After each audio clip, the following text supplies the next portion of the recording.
Bos días a todos e a todas, eu son Sara Granja San Martín e neste vídeo vou falar sobre Luz Pozo Garza, unha poetisa, crítica literaria e autora galega que constitúe unha das voces máis destacadas e importantes da segunda metade do século XX.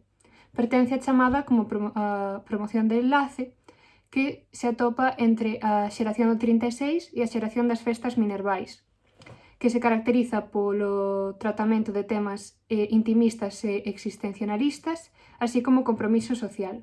Comezarei falando sobre a súa vida e despois pasarei a falar da súa obra, centrándome principalmente na súa publicación máis importante, chamada Códice Calixtino.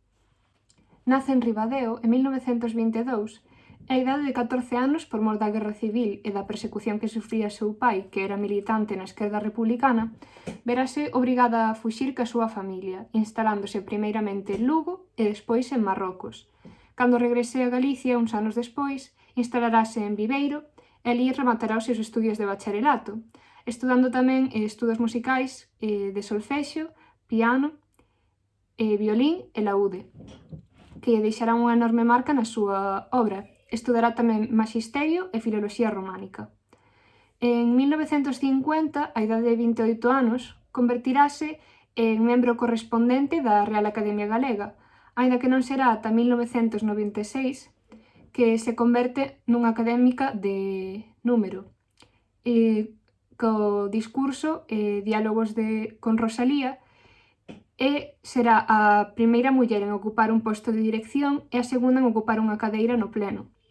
Publicará unha ampla obra tanto en galego como en castelán e tamén dará numerosas conferencias, convertíndose nunha importantísima autora no panorama galego ata a súa morte, o 20 de abril de 2020, na Coruña, cidade onde levaba vivindo dende finais dos 80. A maior parte da súa obra está escrita en galego, aínda que tamén conta con 5 publicacións en castelán, entre as que destacan a súa primeira obra publicada en 1949 chamada Ánfora. Ademais, a súa obra tamén é fundamentalmente poética, consta de 15 poemarios escritos en galego en diferentes momentos da súa vida. O primeiro que publica é O paxaro na boca e o máis importante é o chamado o Códice Calixtino, do que falaremos agora en máis profundidade. O Códice Calixtino está dividido en 6 partes e trátase dunha división realizada pola propia autora. A primeira parte é un texto en prosa poética no que analiza a súa visión da poesía. A segunda parte, chamada O limiar, consta tamén dun único poema no que o amor é o tema principal. A terceira parte dá título ao libro, chamase O Códice Calixtino, consta de 9 poemas no que tamén o tema principal e o amor están escritos a xeito de diálogo. A cuarta parte chamase Idea dunha cidade escura, onde a autora rememora numerosos momentos da súa vida e persoas que a influenciaron. Estes poemas xeralmente teñen dedicatoria, son 12 concretamente, e evoca unha enorme sensación de nostalgia. Por outra banda, a seguinte parte trata principalmente sobre a súa visión da poesía, da súa propia poesía, e finalmente unha especie de epílogo engadido en edicións posteriores, tamén en prosa, igual que o prólogo. Nesta obra trata numerosos temas que tratará tamén ao longo do resto da súa obra.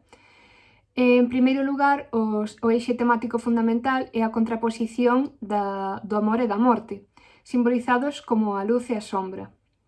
Tamén trata concretamente o tema do amor de forma intelectual, considerando o motivo que dá sentido á existencia. Ademais, tamén aparece a temática política como tema secundario, xeralmente mesturado cos ideas existenciais. Ademais, trata tamén o tópico do ubi sunt e o análise da propia poética e realiza tamén, debido aos seus estudos musicais, numerosas referencias en simboloxía ao mundo da música, unha constante en toda a súa obra. Nesta obra e tamén no resto das súas publicacións pode apreciarse unha clara influencia de Rosalía, a que dedicará posteriormente un poemario chamado Vida secreta de Rosalía. Ademais da poesía, cultivará tamén o ensaio, e o primeiro que publicará será A bordo do barcos e luces, ou O mundo poético de Luís Pimentel, e tamén o xa mencionado anteriormente, Diálogos con Rosalía. As súas obras serán traducidas a numerosas linguas e convertirase nunha das voces máis destacadas do panorama literario galego do século XX. Polo seu 95 aniversario, 2 anos atrás, a Real Academia Galega realizoulle unha homenaxe debido á súa longa traxectoria. Nesta homenaxe, numerosos académicos ou poetas, entre os que se topaba o que seguramente coñeceredes, Manolo Rivas, recitaron e comentaron algúns das súas obras e poemas que finalmente serían recollidos nunha antoloxía chamada Un pozo de luz. Bueno, pois ata aquí a miña exposición, espero que aprenderades algo e que vos resultara interesante, e moitas grazas pola vosa atención.